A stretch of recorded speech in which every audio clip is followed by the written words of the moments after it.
Mississippi and the Gulf of Mexico. And imagine, back in the 1830s and 40s, you could board a barge from Cleveland and go all the way to New Orleans by water.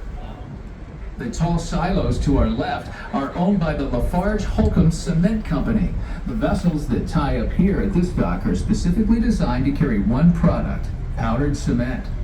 You might notice the two long tubes running down from the top of the silos and the black hoses that extend to the river's edge. Well, they attach these hoses to the deck of the vessel, and just like a giant vacuum cleaner, they literally vacuum the cement up out of the holds and into the waiting silos. The bridge in front, the Willow Street Bridge, is one of the more recently constructed bridges in the Cuyahoga River system. It's owned by the city of Cleveland, built at a cost of $3 million.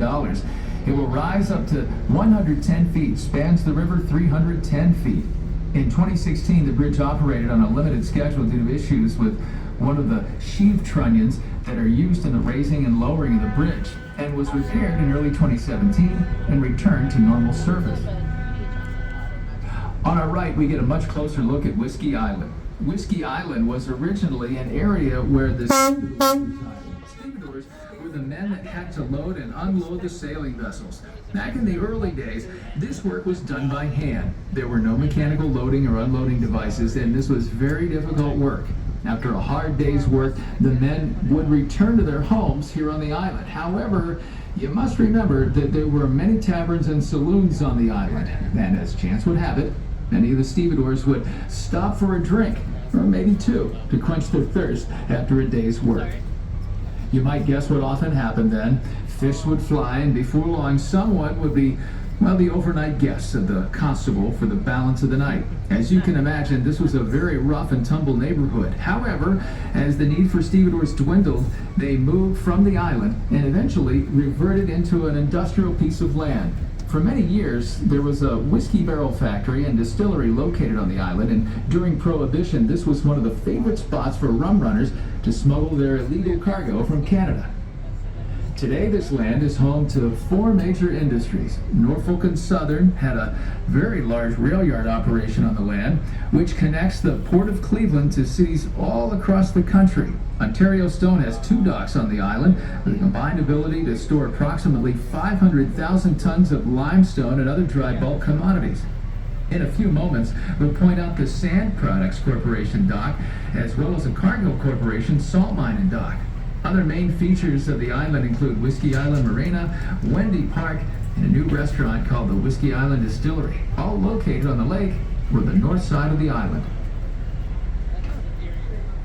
To our left, we see large piles of limestone at the dock's edge. This is one of the docks operated by the Ontario Stone Company. The piles of limestone are arranged by the grade or size of the limestone. Different grades of limestone have different applications within the construction industry. All of this material was brought here by self-unloading vessels. These are large lake ships that have a conveyor belt located within its cargo hold and can completely unload its cargo without the aid of the dock at a rate of about 1 ton per second. They're strictly, what their name implies, self-loaders. Large piles of rock salt can be seen on the right side of the riverbank, often under giant tarps. We'll explain where the salt comes from in just a few minutes. The building with the long red roof is the Garrett A. Morgan Water Treatment Plant of the Cleveland Water Works system. The station pumps and purifies water for the near downtown and west side of Cleveland. Dr. Seuss's The Lorax referenced its plight with a line that read, "They'll walk on their fins and get woefully weary." Things are just as bad up in Lake Erie. By 1985, conditions had improved dramatically, and the Ohio Sea Grant Program wrote to Dr. Seuss, inviting him to Cleveland to see the improvement in hopes that he'll change the book. Well, in Dr. Seuss's reply, he lauded the great civil and scientific effort that went into reviving Lake Erie and removed the line from future editions. The Ohio Sea Grant Program is part of a network of 33 Sea Grant programs dedicated to the protection and sustainable use of marine and Great Lakes resources through research, education, and outreach. One of the major ecological challenges facing Lake Erie today are the algal blooms that have become increasingly common. Not all algae are harmful, and many support a healthy ecosystem.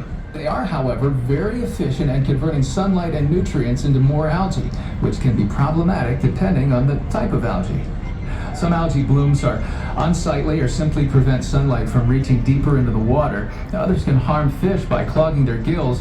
Additionally, as the algae decompose, they consume large amounts of oxygen, making the water hypoxic and inhospitable to other marine life. Andrew, the watershed is runoff from the environmental protection agency and many state politicians and local advocacy groups are hard at work to help prevent future harmful blooms in the ecosystems affected by this pressing issue and understood their commitment to protect them. One factor that plays a very important role in Erie's health is that the water is constantly filling in, as well as aspects of the and follow the and eventually onward to the retention time is the method of how time it takes for additional water to flow in and then out around the water. Lake Erie has retention time of about 2.6 years, which, believe it or not, is relatively quick and allows Lake Erie to quickly rejuvenate itself. Compare that to years